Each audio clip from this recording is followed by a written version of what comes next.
Relax ka lang, attorney. We are on the same side. Actually, concerned ako sa'yo. Ayoko kasing nakikitang dehado ka. So, I asked you to come here so that I can present you with a solution. Anong solution? What if palabasin natin na si Marikit ang pumatay kay William? Seryoso ka ba? Pag nakasuhan si Ikit ng murder, makukulong siya na hindi bababa sa 20 years. Gusto ko lang ma-turn off sa kanya si Matthew. Pero not to the point na sisirain ko yung buhay niya tsaka kinabukasan niya. Alam mo, attorney, kung paiirali mo yung awa at konsyensya mo, eh wala kang mapapala sa buhay. What I'm offering you is a solution. Dahil kapag na-convince natin lahat ng tao na si Marikit ang killer, eh di mawawala ka na ng hindrance para magkabalikan kayo ng ex mo. Eh di ba yun naman ang gusto mo? Even if I agree to your plan, wala pa rin tayong kasiguraduhan kung magsasucceed tayo.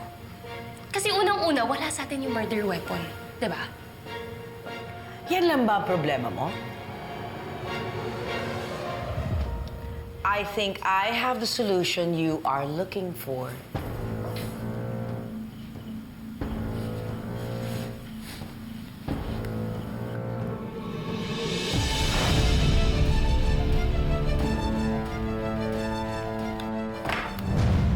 Oh my God!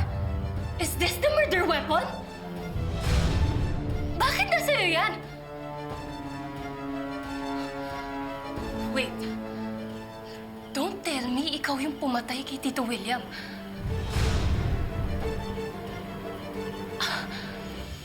Bakit mo ginawa yun? Akala ko ba kay Ikit ka lang gustong gumante? Bakit kailangan mo magdamay ng ibang tao? Because he started to know too much, so I had no choice but to take him out of the picture. You make me sick. Hindi ko alam na ganyan ka kasamang tao. Nagsisisi ako na tinulungan kita. But that's it. We're done. Isusumbong kita sa pulis at malalaman to nila Matthew at Drew yung kawalang yan na ginagawa mo.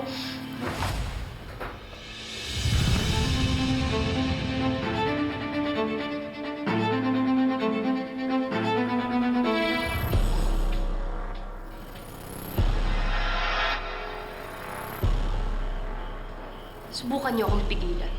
Sisigaw ako para marinig ako sa labas. Attorney, bakit ka naman magsusumbong sa mga pulis at kay Matthew?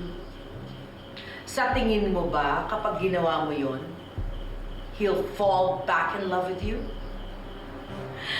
Nothing has changed. Dahil ang pinakamamahal pa rin ni Matthew ay si Marikit. Ano gusto mong gawin ko? Mag-pretend ako na wala akong alam? Ina-expect mo ba na wala akong gawin bilang lawyer para mapakulong ka? I could be disbarred just by having this conversation with you. Matthew will hate me kung malaman niyang pinakawalan ko yung tao pumatay sa tatay niya. At sa tingin mo, hindi magagalit si Matthew kapag nalaman niya na tayo ang nag-conspire para siraan si Marikit sa dad niya?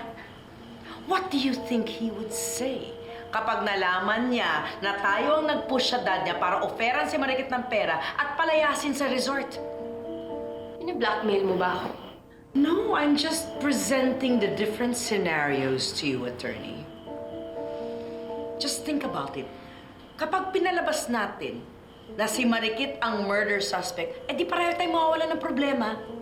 Hindi ako makukulong at ikaw naman wala nang hahadlang para magkabalikan kayo ng ex mo. Don't give up this opportunity, attorney.